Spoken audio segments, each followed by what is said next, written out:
بس يا حبايبي، كل سنة وانتم طيبين. النهاردة العيد، كل سنة وانتم طيبين، يعود عليكم بخير يا رب، باليمن والخير والبركات. وهي بص الحلبة عملت ازاي، ما شاء الله.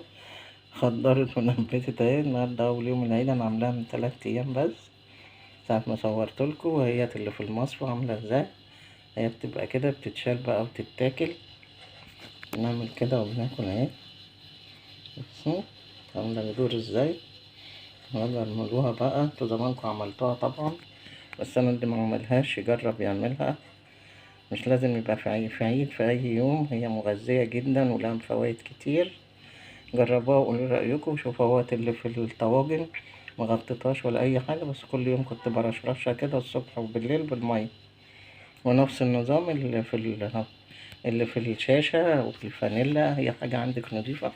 كنت طبعا مغطيها كده وبرشرش، ما فتحتها لكم عشان اوريها لكم.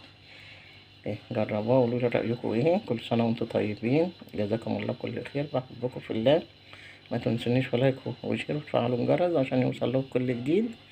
والسلام عليكم ورحمة الله وبركاته. عيد مبارك عليكم ان شاء الله.